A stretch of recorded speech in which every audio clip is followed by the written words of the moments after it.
kasih Bang Tola, Topik Lala. Ustadz, tadi Ustadz cerita bahwa Rasulullah juga bergurau, tapi gurauannya itu tidak pernah berdusta, dan itu yang tidak boleh kata Rasulullah. Sementara teman-teman pelawak sadar atau tidak sadar lawakannya itu banyak berdustanya juga Ustadz, cari-cari mengada-ada kan, karena memang tujuannya untuk membuat orang tertawa. Tapi kalau saya kan, maaf, saya bukan pelawak, saya peragawan Ustadz, jadi peragawan pakaian anak-anak. Bilang apa wasaah apa wasi. Oh, lo jangan nyampur, agama lo beda lo. Wasaah ambil bercanda apa tadi gitu. Pak Ustadz lupa ya, nanti saya jelasin lagi. Pak Ustadz, assalamualaikum. Assalamualaikum warahmatullahi wabarakatuh Pak Ustadz. Saya ini pernah Islam, balik ke Kristen, balik lagi ke Islam lagi. Itu gimana itu ceritanya Pak Ustadz?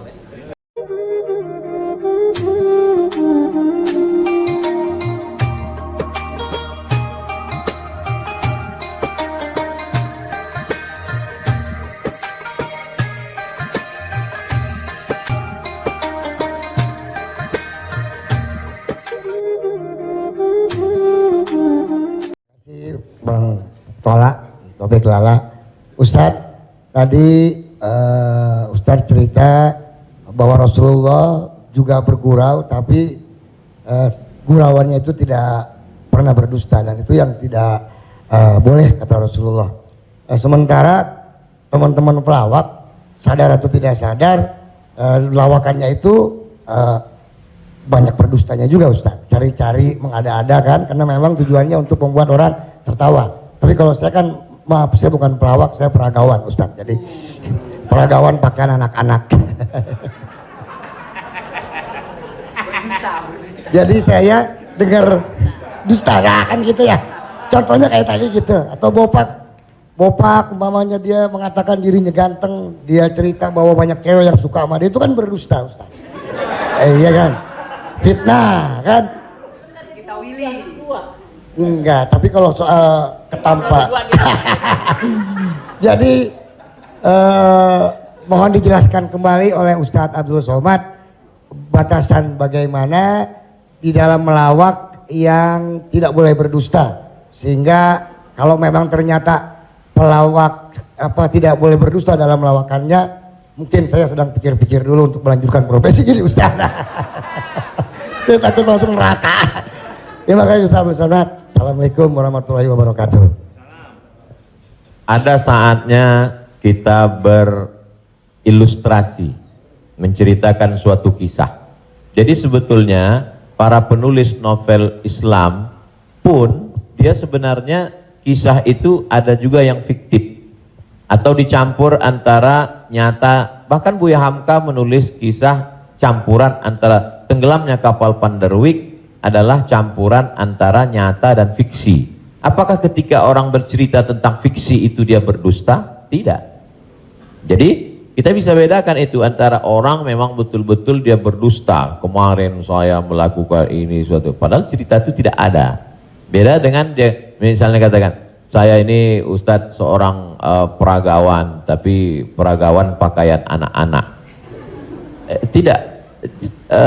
Mas Ginanjar tidak sedang bercerita, kemarin di mall saya memperagakan pakaian anak-anak Pak Ustadz. Ketika saya pakai pakaian anak SMP, semua ketawa. Itu dusta. Tapi ketika dia katakan cerita awal tadi, semua orang tahu bahwa dia tidak sedang memperagakan pakaian anak-anak. Dia hanya sedang menunjukkan tentang dirinya. Secara sebenarnya di balik kalimat itu Mas Ginanjar sedang menjatuhkan dirinya di hadapan orang lain, kan? Dan kita tertawa dengan dia menjatuhkan dirinya. Mohon maaf, bahwa beliau mengatakan fisik saya seperti anak-anak, dan saya andai pun menjadi peragawan hanya sesuai memperagakan pakaian anak-anak.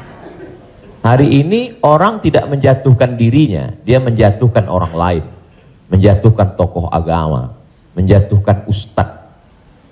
Ada suatu kesalahan dalam cara dia berpikir. Bahwa beliau menjatuhkan dirinya, dia tidak usah. Karena dia tapi dia tidak sedang berbohong. Dia hanya sedang bercerita. Insya Allah penjelasan saya itu bisa dipahami. Yang tidak bisa itu adalah ketika orang seolah-olah dia bercerita, dia kemarin saya menjadi sebuah cerita seakan-akan orang mengatakan dia nyata. Padahal sebetulnya hanya bohong belaka supaya orang tertawa. Itu yang dilarang oleh Nabi Muhammad Sallallahu Alaihi Wasallam. Wallahu a'lam.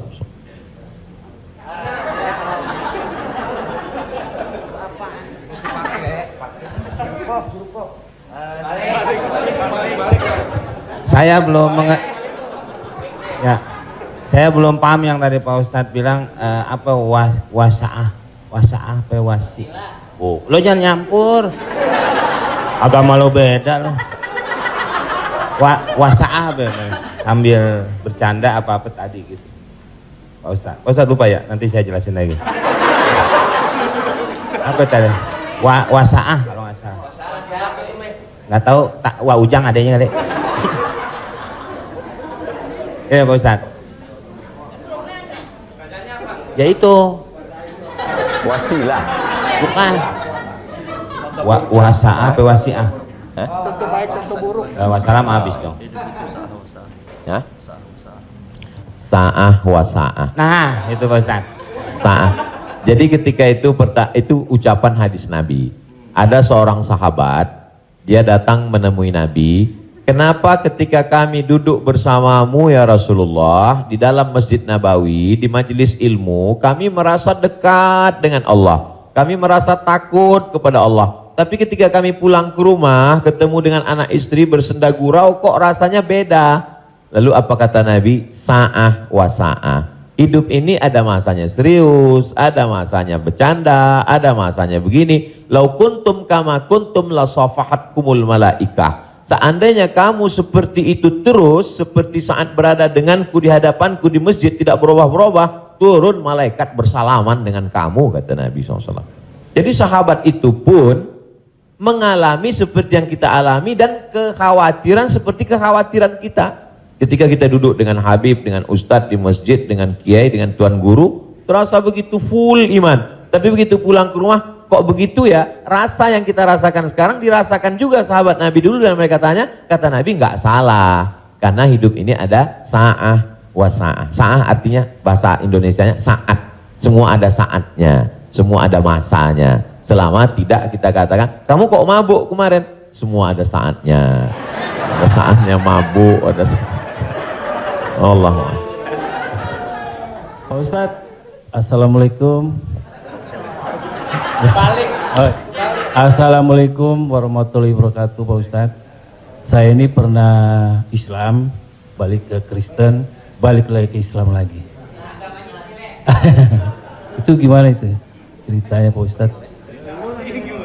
Innalladzina amanu, beriman, summa kafaru, murtad, summa amanu, kemudian beriman, summa kafaru, murtad, summa zdadu kufran, maka barulah tidak diterima. Jadi kalau Islam setelah itu dia murtad, balik lagi ke Islam, maka dia diterima. Amanu, summa kafaru, summa amanu, summa kafaru, summa zdadu kufran. Nah, ini baru tidak diterima. Nah, sebab itu mudah-mudahan Bang Tigor istiqomah dalam iman dan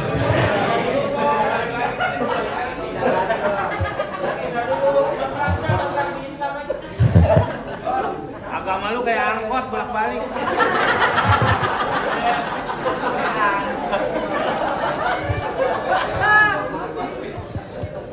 Tapi saya sudah tetap sekarang. amin. Ya Allah. Saya udah umroh Ustaz. Jadi Ya Allah.